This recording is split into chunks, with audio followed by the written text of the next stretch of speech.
taking a critical look at the gaming news of the week. This is Augmented Reality, presented by the Triple S League.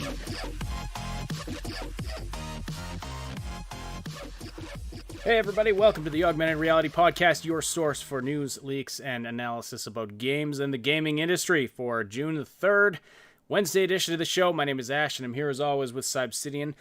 Please tell me you can hear me. YouTube is yelling at me that the audio stream's bit rate is 0, which is not true, so hopefully that's just a glitch, but yeah, I see people responding in the chat, so hopefully you're able to hear me. Okay, good day, everybody. Hello, Funky. Hello, Lunar Fits. Hello, everybody else who's busy in the live chat talking. So if you are listening live today, please do say hello in the live chat. Send us your questions and comments there as well. We'll read and respond to as many as we can throughout the podcast. Super chats basically guaranteed to be read out loud, as long as they conform to basic standards of human dignity. And don't forget to slam that like button. It likes it rough, and it tells us and YouTube that you appreciate this content. All right, lots of interesting things to talk about today, and a limited amount of time in which to do it, as is typically the case on the Wednesday show these days. But I do want to start off with a couple of community things. So one thing I accomplished this week is I finally did some editing, and I got rid of that cat yowling in the intro song to the podcast. So I don't know if anybody noticed the difference, but I sure did. So that's the one thing I have never liked about our intro song for the podcast. I love the song. I love the beat. But the song is called Hellcat, and right during the intro, he's got this sound of this cat just yowling. And so, yeah, I did get rid of that this week. Frau Dr. Ziegler, first time watching live. Well, welcome. It's great to have you here. Time Bean says, I liked the cat hater. I'm sorry, I just didn't think it was very musically pleasant. Anyway, nothing against cats, cat people. Nothing against cats. And then something interesting happened in our community this week as well, in our Discord community. So it was on Saturday, I believe, or else it was the Wednesday show. I can't remember exactly which. I think it was Saturday, where somebody came up with the name, the Triple S Legion, for our community, which is something we've been looking at for a while. We've been looking for a good, a good name for like our community. Anyway, so some industrious people in our Discord community, they made some Triple S Legion character cards for some of the most active members in our Discord community. They made them in which game was it now? Somebody remind me in the chat which game. It was sorry, I'm looking. I literally reinstalled it. Pillars of Eternity. Pillars of Eternity. Yeah. So the character designs were made in Pillars of Eternity, and the community came up with like these names and backstories for the characters. And yes, it was Robin who came up with Triple S Legion. Hello, Tarika, and thank you everybody who's putting Pillars of Eternity in the chat. Appreciate that. Anyway, so there's a whole bunch of these that got made, and apparently there's more coming. But they made one for myself and for Cyb, so we just thought we'd share these with you. There's mine, Bad Ash the Fallen, sporting a much better mustache game than I am at all capable of in real life. I'm gonna zoom this in a bit here. So yeah, an Adirian aristocrat, Ash was once a paladin shield bearer of Saint Elega, but was expelled from the order under mysterious circumstances involving a goat, mushrooms, and a filthsome wench. Despite his swagger, this fallen noble wields his bowstaff amidst the merry rabble. He is currently growing a mustache for the people. Well, that last part is not true as far as real life goes, but it's definitely can be part of my fantasy backstory. And here is Cyb the Insidious, a death god from the forgotten realms of Ader. Cyb speaks the 0-1 language of the subconscious. He is a cipher scion capable of casting the soul mind ability, though occasionally opts for the more aggressive soul shock. Although thoughtful and kind, he is known for rants that shake the kingdom, and his blunderbuss has a mighty boom. That's very funny. I love it. I'm very honored to Mhm. have been a part of your creations here. Thank you. We have got a great community. Join the Discord community. You can find the link in the description below. I just want to know, Saib, what's up with your face in this picture? I mean, it looks like a couple of leeches are trying to suck out your eyeballs. No, I believe that's some form of horn for I can't remember the species name, but yeah, it's an interesting one. Which is, I mean, it's probably the best we can do. We're going to be looking at doing more of this kind of stuff in the future. So, yeah. Oh, also, Time Bean says that I don't maintain direct eye contact. So, yeah, obviously, Ah, yes. and that makes very good sense. Um, but doesn't mean that I don't have eyes. I have eyes everywhere, Indeed. everywhere. Is this? I'm not going to go into that. So, I did want to put out something today, kind of off the schedule. Um, and I've been trying to theorize how to like talk about it directly, and I think we're going to call it the Kitten Explosion. So a couple months ago, this thing went everywhere and started causing some drastic chaos. This is known as the Kitten, right? So Okay. the kitten kind of came out of this one place and it kind of went everywhere, and some places had a terrible time with the kitten. Other people had not so much of a rough time with the kitten, but most everywhere where these kittens went, it was pretty brutal. Now, some kittens have seemingly died out. Other kittens have gotten a little bit stronger, but most of them have kind of like started to peter, which is a good sign because these aren't the friendly, nice kittens. These are the really mean kittens, the ones that just scratch you all the time. And I want to have this.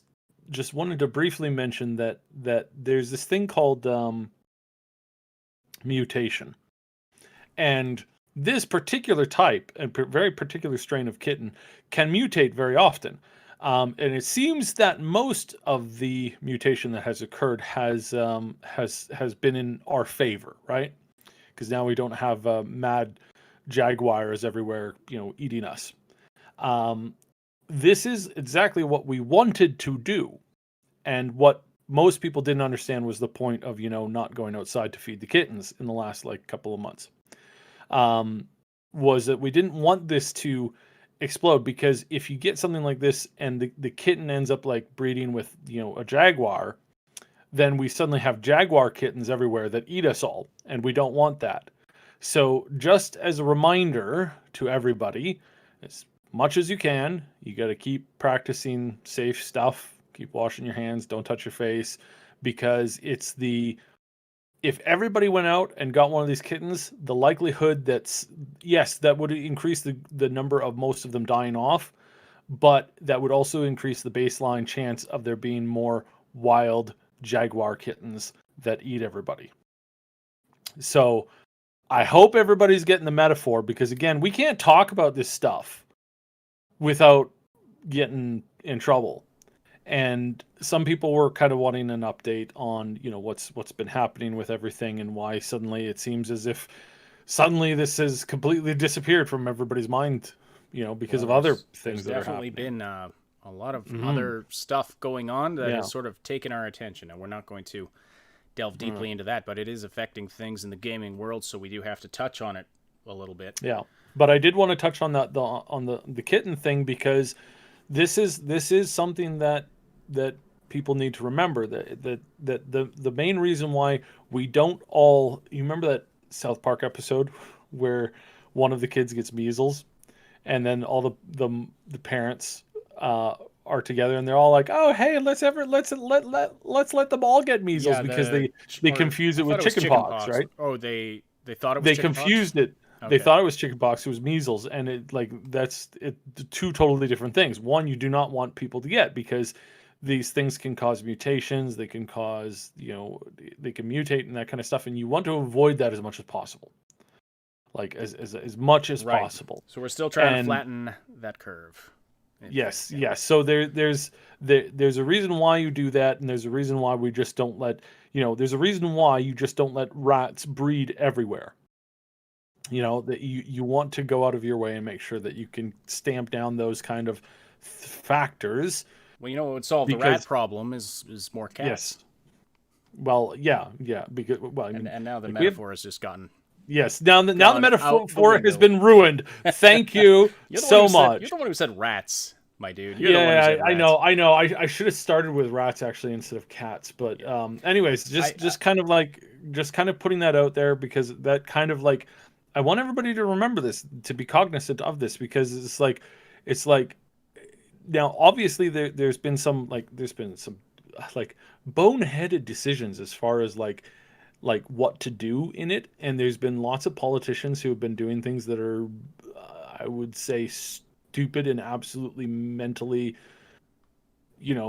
non-existent. Like, I mean, and amoebas have greater intelligence, but I mean, I've said that for a long time. Most politicians are idiots, but it could have, of course, it could have been better, right? Everything could have been better. Everything could be better all the time. But just to let you know, I've been very worried for everybody. I really have been. From everything that's been happening in the last 3 months to what's been happening in the last week, I've been like, I was really thankful on the weekend. We had a huge group of people that got in, and we all watched the rocket launch live together in the Discord. It was really great. Seeing everybody there talking with a bunch of you guys. Like, I'm gonna try and do that more, because we need this, we need more solvency. So doing more like active team group things.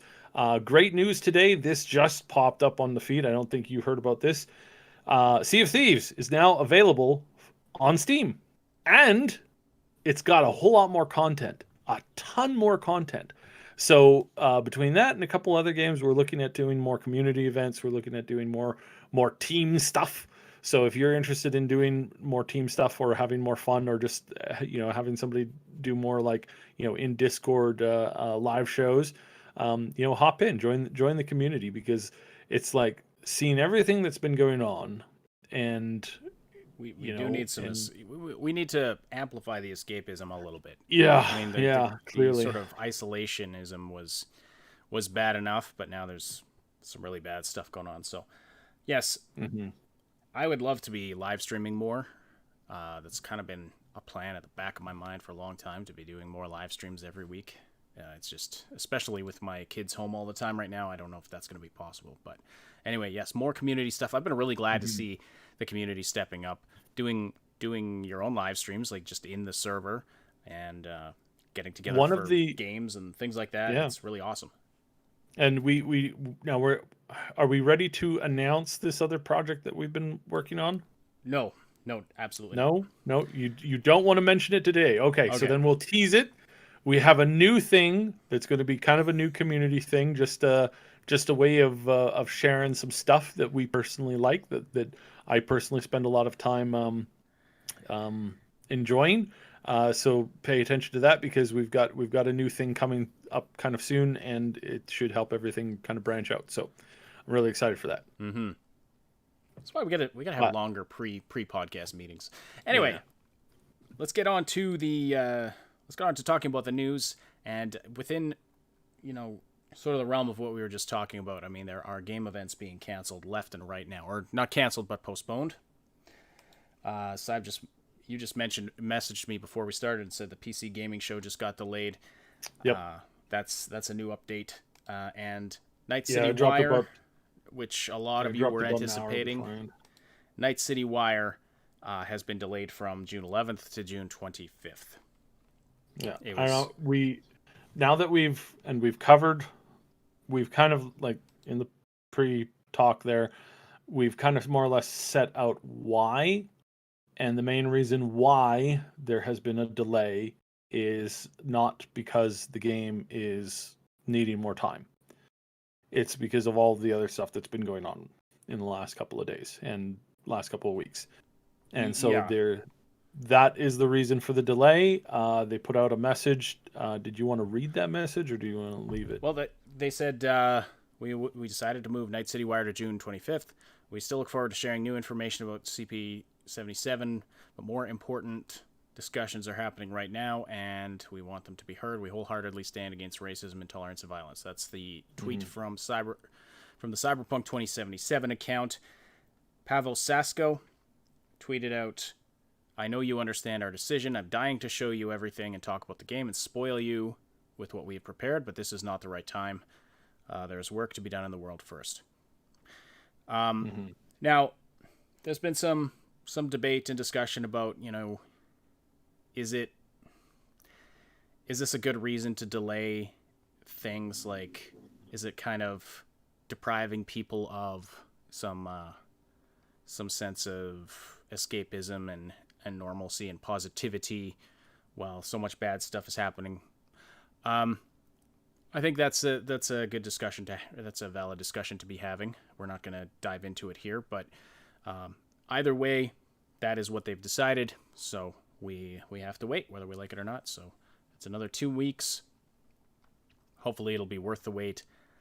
I'm anticipating they're going to make it worth the wait, and that should be good. We may actually see more stuff due to this, because this does push back their what they were planning to show off. They were planning to show off stuff, obviously on the, obviously coming up here, and having pushed it back. Now stuff that they had been planning to drop on the 25th and around that kind of time, they may just be dropping more of it all at once, or they may just be like compressing the release schedule down even further. So this kind of, it means, more good news in the form of, like, we're going to be getting news faster once the main news drops.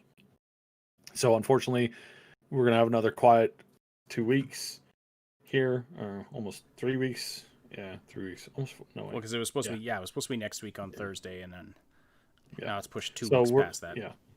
Yeah. So we're gonna have 2 weeks now of more of minusing of all of the content that we're gonna drop, which means that the flow of information is going to be even thicker and even faster, which I think is a fine thing. Mm-hmm. So there's some other Cyberpunk 2077 news though. There's been some more characters appearing on their IMDb page, and we don't really have the time to delve into that, but some more lore intrigue that's been happening that people have been discussing. And somebody posted it in our Discord server as a requested topic. Thank you for that. Unfortunately, we don't have time to get into the details on that. Maybe Saturday we'll be able to cover that. Was there something else you were going to say? No, I'm good. Let's do other news. I'll save that for the end. Okay. Sounds good. So, if you'll recall, a couple of weeks ago, or can't remember if it was a week ago or like a couple of weeks ago, there was a journalist for Famitsu, which is some kind of it's a news outlet in Japan, and one of the journalists was teasing that they had a massive scoop that was going to be releasing on June 4th.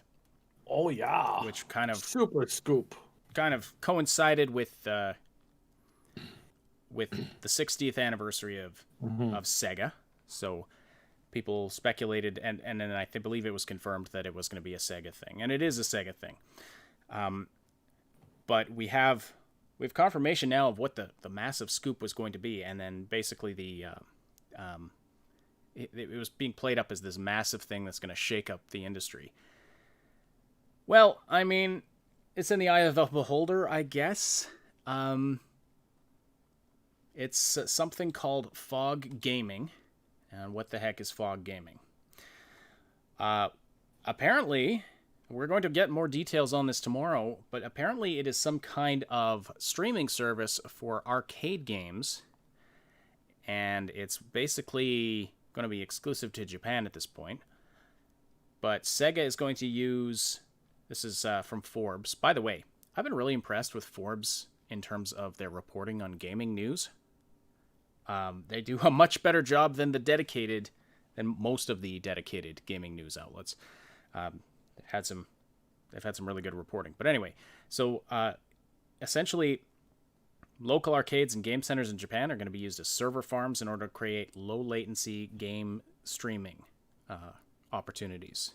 Rather than streaming from the cloud, The idea is to stream from CPUs and GPUs on local arcade machines, helping performance. And on the arcade side, this means store owners could earn money from the use of their machines even when the place isn't open. So this is bizarre. This is super bizarre. I am wondering exactly how this whole monetization for this whole thing will work, because arcades are not cheap.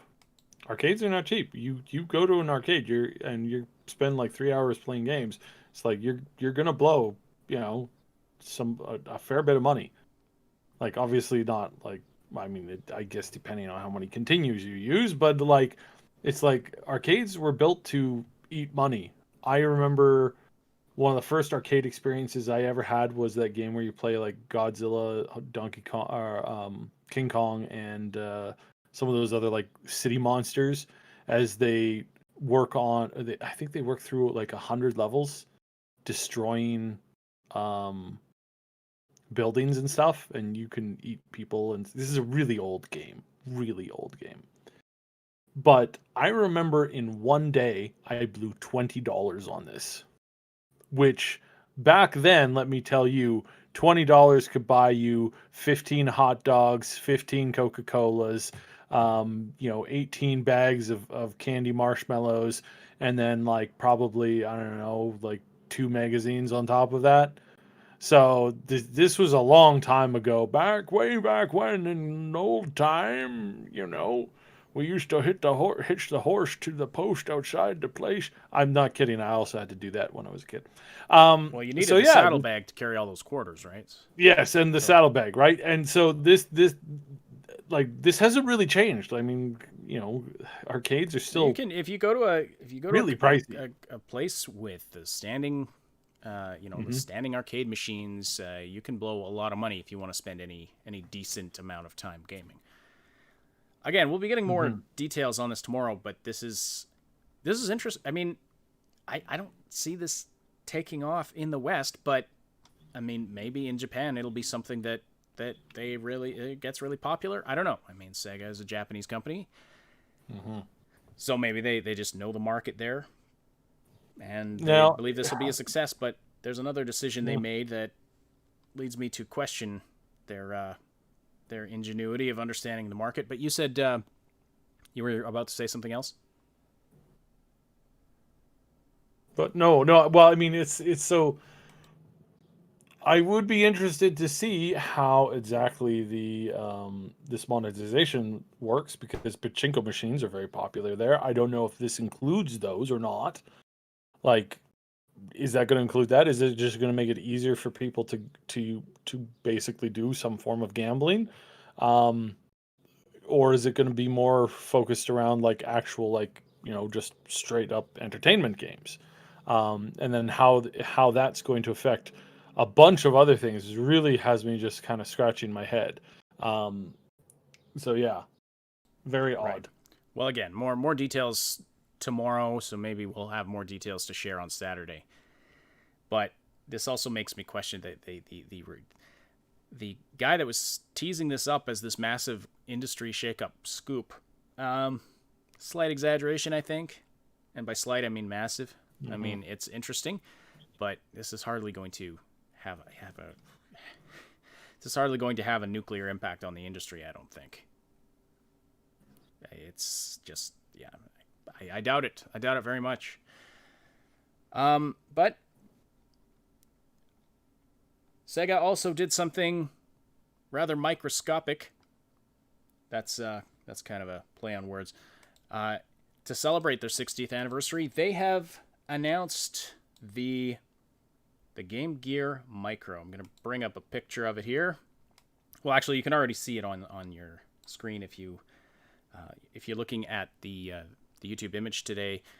You can see it on the screen there. You can see how tiny this thing is. This is the Game Gear Micro, and it's been announced for it's part of their celebration of their 60th anniversary of Sega. A lot of nostalgia behind things like Game Gear. I know my cousin had one. I never had one myself, but Sonic the Hedgehog, of course, very, very, very, very popular game, very fun game. So There are 4 versions of this that are going to be coming out. On the black version, each one has 4 games on it, by the way. 4 games. On the black version. These are so tiny. They're so tiny. Well, yes, and actually here's another view of it. Well, that's actually the same picture that's on the thumbnail, but you can see how small it is in this person's hand. Hands. How do you see what's going on? Well, I'll kind of I'll get to that in a sec. Something.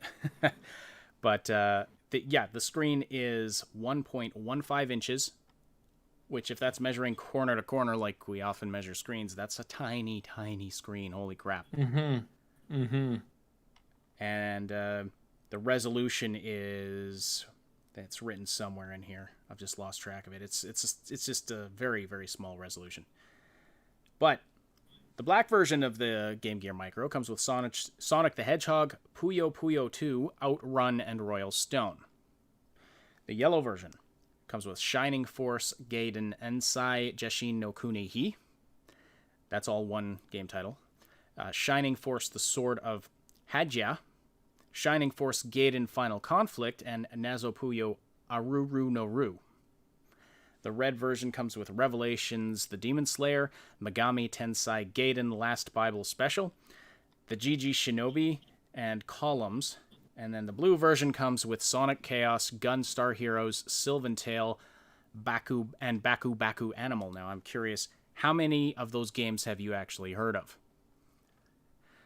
I think I've played most. Notional says that was a really bad rap I just did. Shua says, honestly, I'd get it for Shining Force.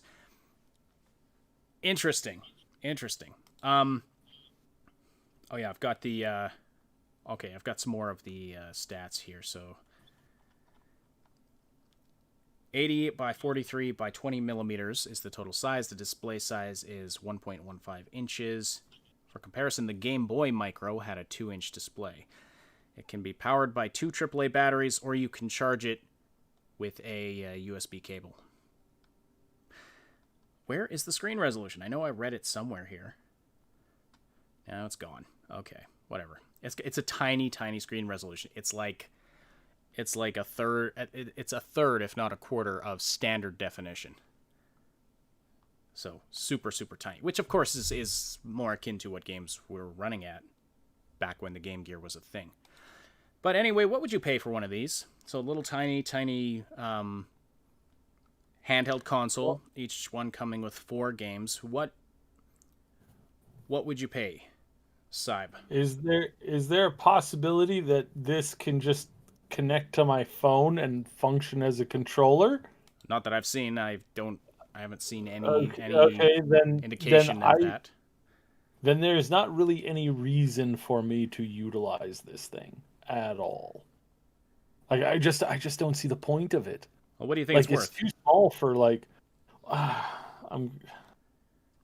go with 100. Let's go with 99 American dollars. Is that what it's going for? For one of these, or for all 4 of them together? For one of them. Oh no, that's that's way over what they're selling for. They're $50 each. Well, that's good.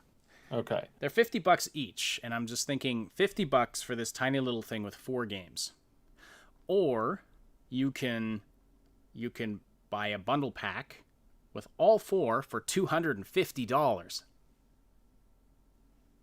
Think that math through for a second. Why would you pay $50 more for the bundle? I mean, they're $50 each, so that's $200. Why would you pay $250 for a bundle of all 4 of them? Well, because if you buy the bundle, that also includes a big window magnifying glass attachment to make looking at that 1.15-inch display much more easy on the eyes. So there you go. You were wondering how on earth how you even see that? How do you game on that tiny screen? Well, you can get that magnifying glass attachment, and then everything's fine. So only $250 out of pocket for 4 tiny, tiny consoles that are smaller than your phone, 16 games, and a magnifying glass. So there you go. Sorry, I would not pay more than $5 for one of these. This is something that I would expect you to get at like out of a Happy Meal.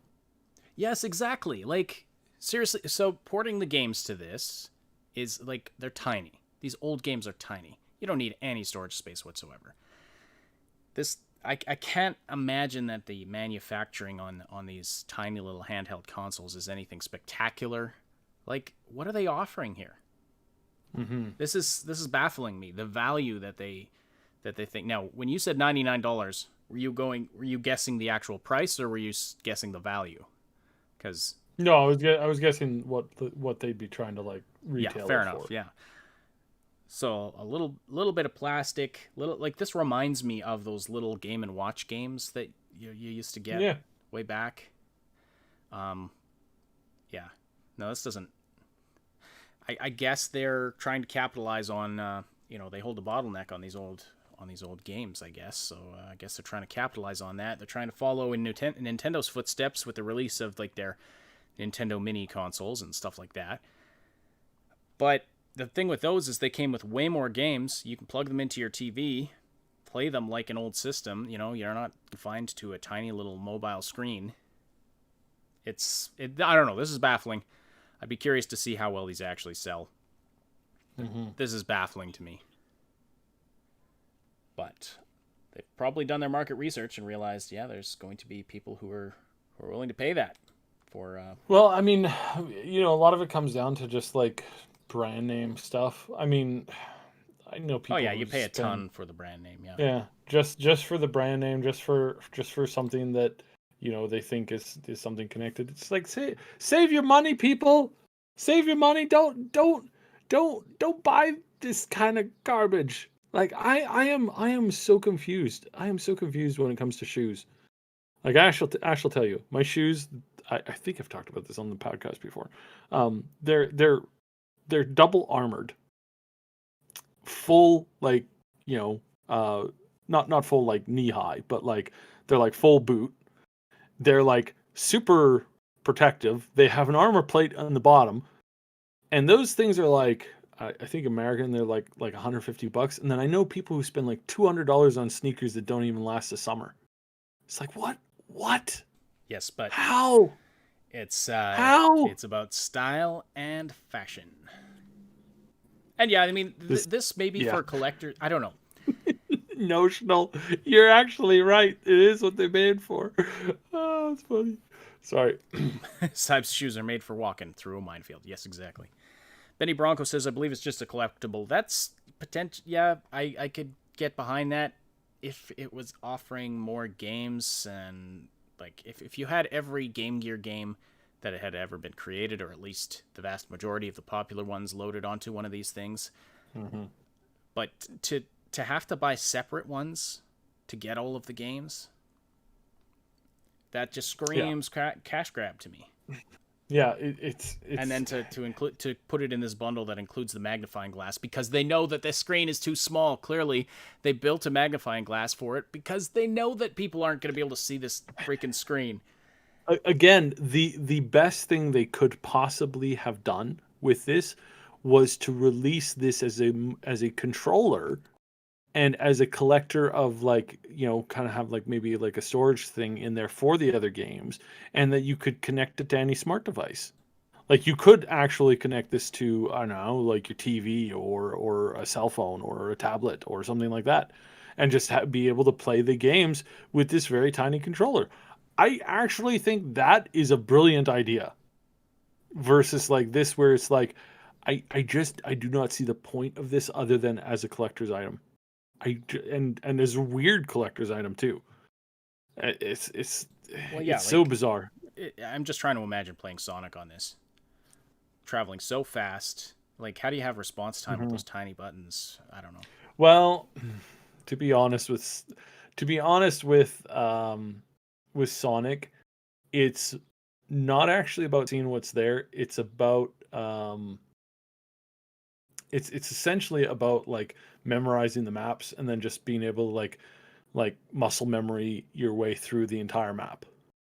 The original speedrunning game. Yep. Yeah, yeah, it really was a speedrunning game. Like I always wanted to explore or jump around or find stuff, and one of my friends got so annoyed with me. He's like, "What are you doing? You're just supposed to get through it fast. That's what it's. You're fast. You're not Mario. You're not searching for secrets. You're just fast. You're just fast, fast, fast.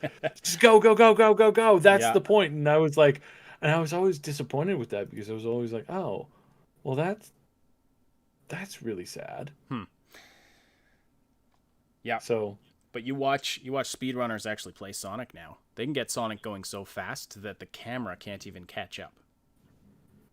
It's funny. It's amazing watching speedruns of some Sonic games. Might don't you know it might be just the tool assisted ones I'm thinking of, but I know I saw a speedrun where like Sonic was already at the end of the level and the camera had barely begun moving. All right, you are listening to the Augmented Reality Podcast. And we love seeing everybody so active in the live chat. If you want to keep the conversation going after the live broadcast, we welcome you to join our Discord community.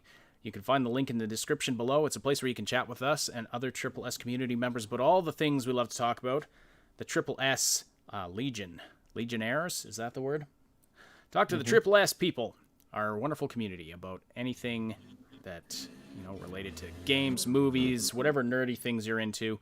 Stay up to date about everything we're doing here at the Triple S League. Click the link below to join. Be sure to say hi to us in the welcome channel. So some other news stories to get through here today in our last 25 minutes. So Total War Saga Troy. It's just been announced is going to be an Epic exclusive for a year.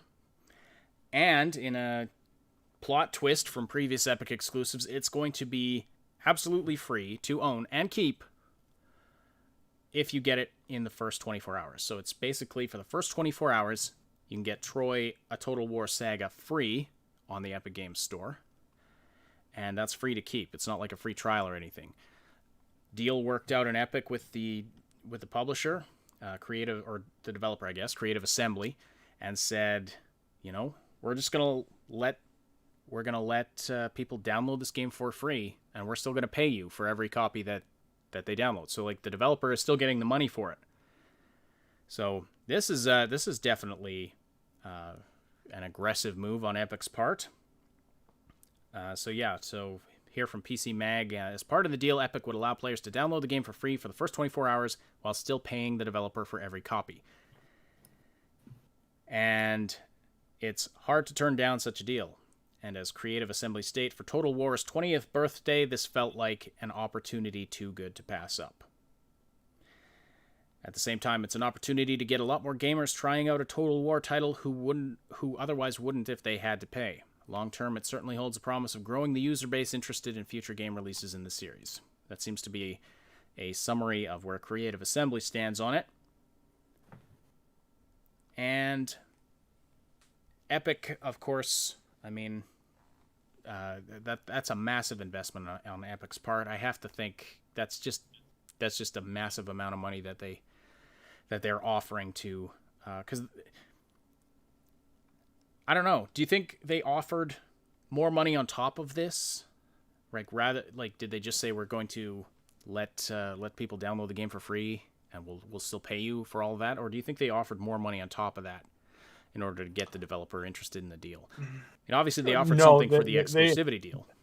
Yeah, they are they're offering as much as they possibly can to desperately try to get people in on this thing. And I will actually I will be fair, and I will certainly anytime somebody who's extremely wealthy and has a lot of money is willing to throw around free stuff to anybody, no strings attached. I'm going to say good. Thank you. That's nice. That's very good of you. Maybe you should be doing this more often. But the damage to the ecosystem of games is still being felt. I applaud his attempt to try and get developers more money. I really do.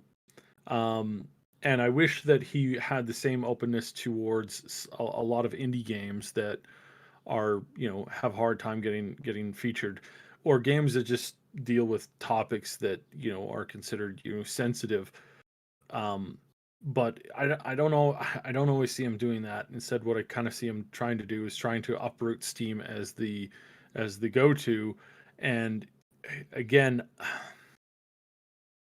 he hasn't set, like, even if he was like very, very, very, very, if he was, way better on all of these things, I still worry. And I worry because he has not left a rule of rule, a code of rule or code of ethics, a code of, whatever at his company, so that, should he leave or should he pass away or should anything happen to him in that position, um, I don't think that this will stay. All of his hard fought victories may just vanish the minute they bring in somebody else. And we've seen this happen time and time and time and time again. There was a time where, Bethesda and BioWare were great companies leading the charge, doing things that were truly amazing. I like, Mass Effect 1 broke records of things. They had a an alien blue girl and another girl like get it on. It's like, wow, that's amazing. That's really forward thinking. Now you don't have that. You don't have that stuff in these new games. You don't have anything close to it. They've walked away from the things that made them great. And as much as Tim Sweeney is trying to make something right, I think that it's going to last as long as he's interested in making that happen. And the minute that he loses interest and passes that control over to somebody else, they're going to find a way to, like, corporatize the crap out of it, and it's going to ruin it something again. So, yeah. Right. Creative Assembly realizes some gamers won't appreciate the exclusivity tied to Epic's store. But they explain in a blog post, "We feel like this is a great opportunity for us in a lot of ways. We truly value our existing fans, but at the same time, we want to reach new audiences and have as many people as possible experiencing the thrill of Total War for themselves. As a business, this means putting Total War onto new platforms so that it can reach more players." I have a couple of reactions to this. One is that I'm not sure that expanding to the Epic platform is necessarily getting you the exposure that you want if you're trying to get new people into the franchise. Offering it for free certainly might. You may have a few people saying, I've never tried this game. It's free on Epic. I could get,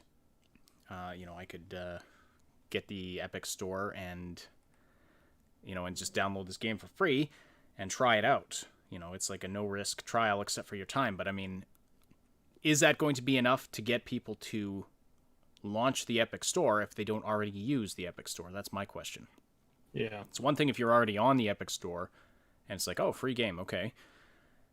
But for people who are currently outside of that ecosystem, is it going to reach them?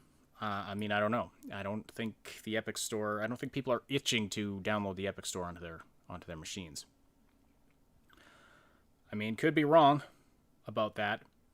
But there could be some positives in this as well, in the sense that in a year, when the exclusivity is over, the game has had a year more of development time, maybe some DLC, then they release it on Steam, and it's got all the bugs fixed, it's got it's got this DLC and stuff. Could be really good for the company, could be a really good value buy at that point for players. But then again, you're forcing those players to wait a year, which is kind of one of the debates that goes back to the beginning when Epic was starting to do these exclusivity deals. Is like, why are you making people wait? That sucks. And it does. Anyway, it really does. I mean, as always, like, I can see why the developers take these deals. And in this case, I don't know enough about the Total War series to know, like, how popular is it? What is the fan base like? What kind of communities behind it? I don't know enough about those factors to know how this is going to affect them. So, I don't know if you have more insight on that side, but yeah, I don't have much more to say about it than that. Yeah, no, I'm worried about it. Genuine. I don't think that I don't think it's gone. because there's so many games that have just hit a wall, that have gone up there, and they're not recovering. You know, there's some games that we were expecting to recover, and we were expecting to get, everybody get their hands on and check stuff out and do all that kind of new cool stuff, all that great stuff, and it's not going very well Right. for them.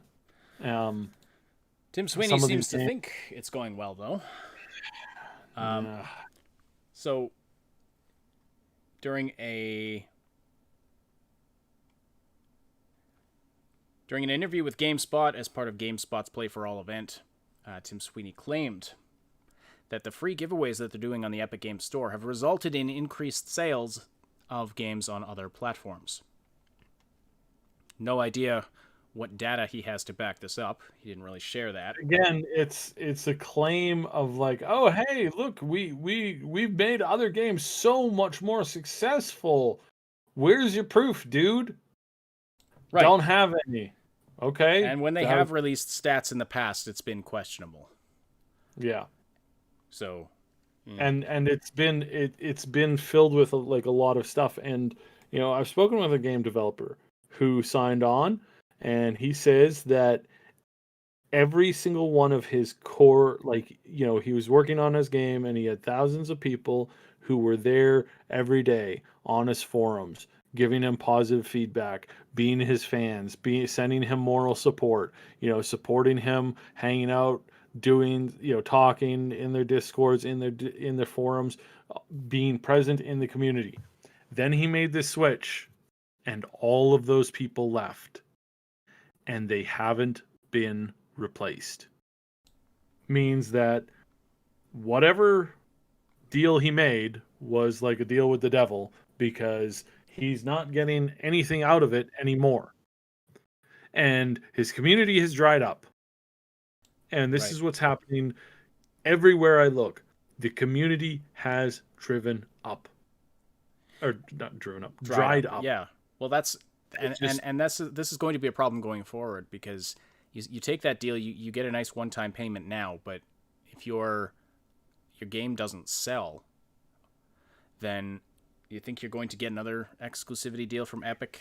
It's just how will people remember that, right? Like how are people going to remember this? It's just bad. It's just bad. Anyway, unlike Tim, I'm actually pulling up some actual evidence. Well, here's Tim's.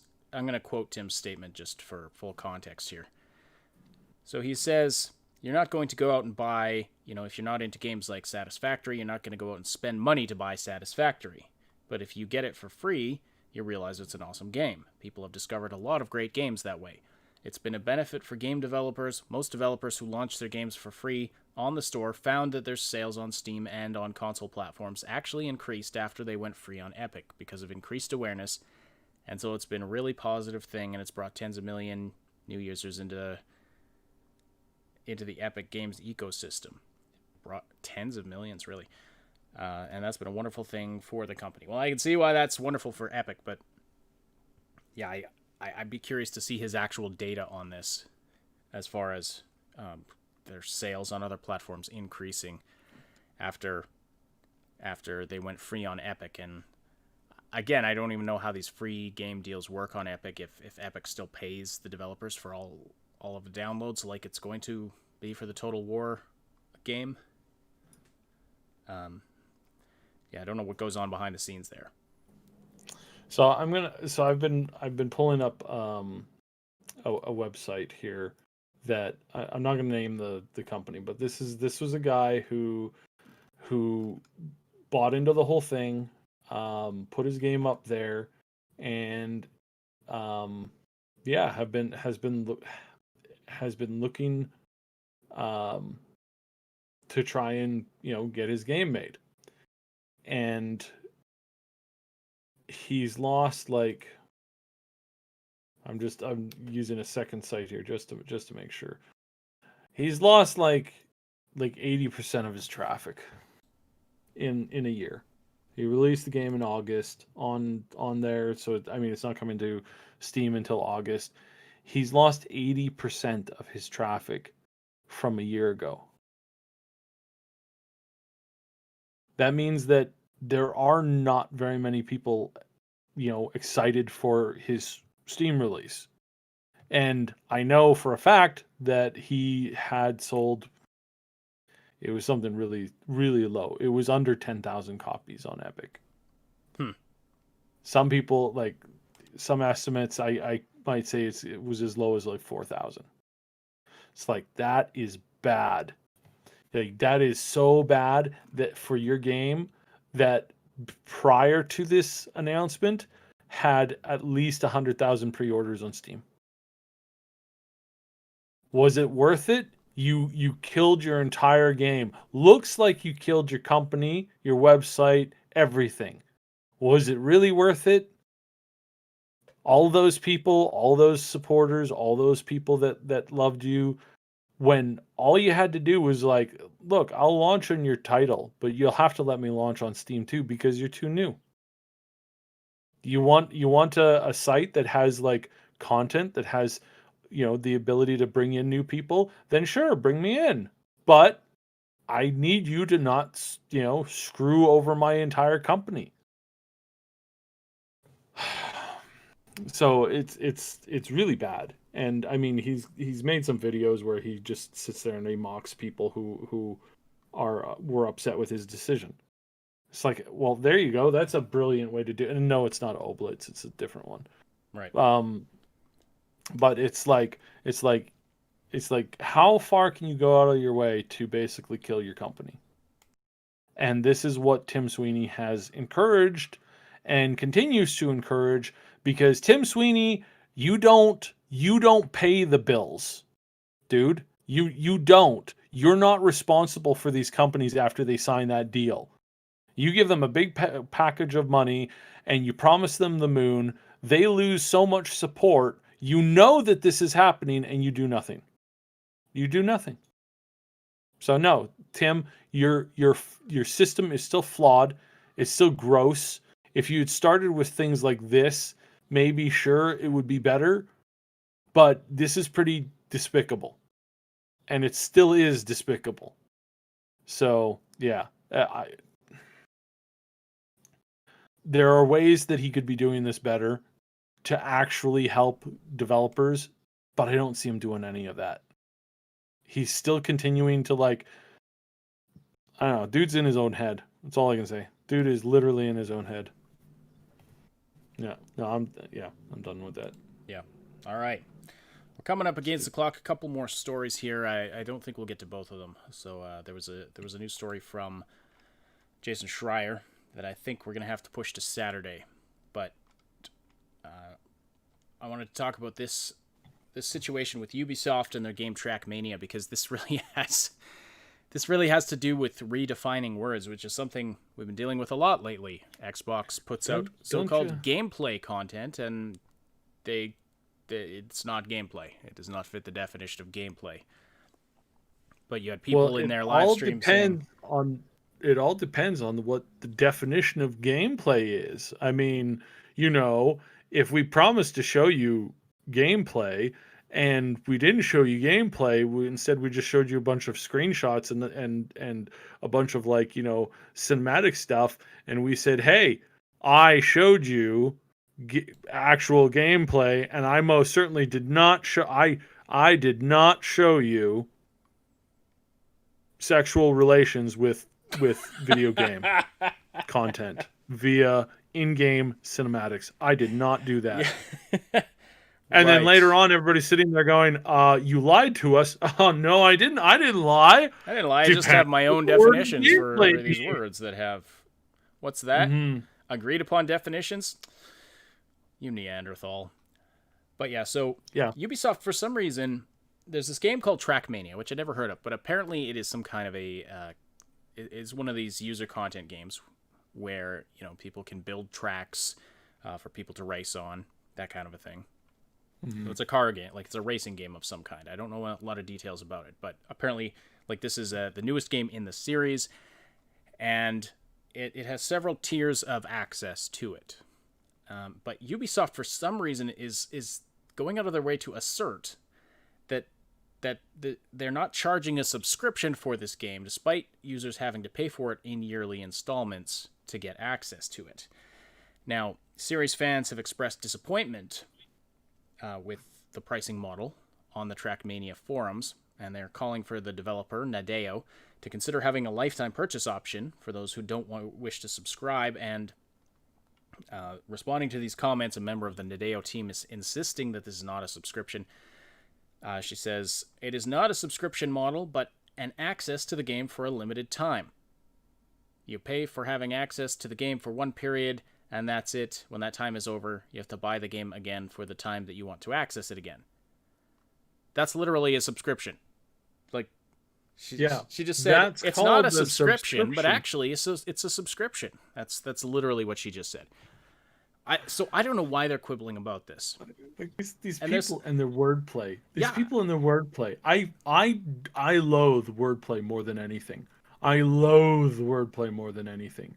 More than anything, it's the thing that's disgusting to me. It's like all these people bouncing around with these, like, it's just lies. It's like somebody got busted recently. Somebody I work with got busted.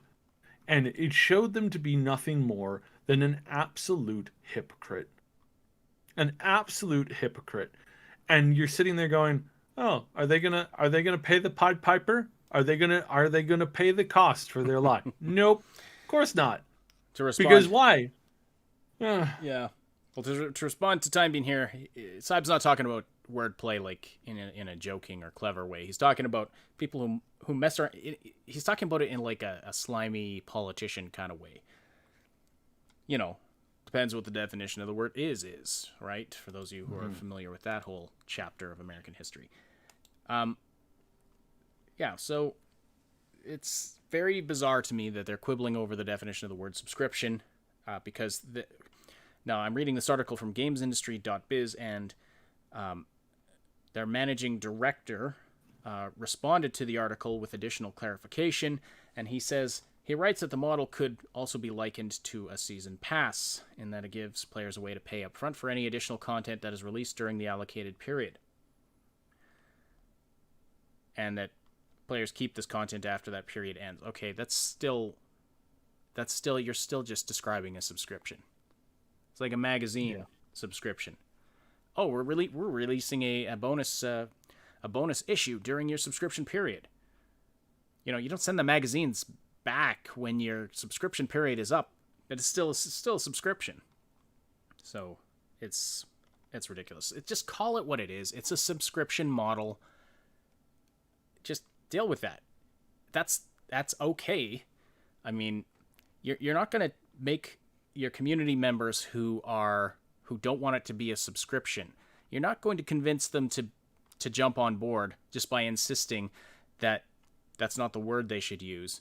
No, it's actually a different word. It's not really a subscription, but it literally is a subscription. We're just going to call it something else because you guys don't like the word subscription. That's not going to help. People are not that stupid.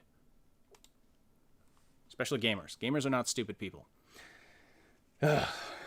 Whatever, Ubisoft. Keep playing your games. just do your thing. Anyway, I'm worried we're going to start seeing more and more of this in the gaming industry. This is why we love CDPR, because and all these other companies that are coming up too. There's a lot of them. There's a lot of really, really talented companies coming up. There's a lot of really talented people working on some games. And yeah, it's pretty darn cool. I'm excited to see the new generation, because it means that some of these old generation people can go away. And with that, we're going to wrap up the show. So thank you so much, everybody, for watching. Thank you for the wonderful conversation in the live chat, for supporting the show by listening live or after the fact, and keep the conversation going by joining the Discord server or commenting down below. You know, if you're listening after the fact here on YouTube, don't forget to slam that like button before you leave. I really, really appreciate that. YouTube appreciates it because it tells them this is content that's worth sharing. By the way, don't underestimate the impact of sharing. If everybody listening to this shared this podcast in one place, that's a simple thing that could just help our reach incredibly. So, yeah, please do share, subscribe, all of that good stuff. And special thanks to our Patreon supporters and channel members who help make this content possible. Our big darn heroes on Patreon, that name's going to be changing soon, just haven't gotten to it yet. But anyway, that tier on Patreon, Shua82, Robin, Time Bean, and our two anonymous supporters at that level, thank you so much. And our channel members, Mr. Paz Zernick, Jer Schultz, Game Notes, Night City Punk, and Terror K. Terror K, working like a dog, apparently, can't join the live show right now. But yeah, if you're listening after the fact, shout out to you and to everybody else. If you're listening after the fact on one of the audio-only platforms, we appreciate your interactions there as well. And don't forget, you can join the live show on YouTube Wednesdays and Saturdays, where you can interact with us and other listeners and be a part of the discussion. See the Discord server for exact times and schedules. The Augmented Reality Podcast is a presentation of the Triple S League and supported by the Triple S Legion. Check out our YouTube channel for game guides, reviews, comedy, news updates, and tons more quality gaming content. My name is Ash. On behalf of Cybsidian, thank you all so much for listening. We'll talk to you again very soon.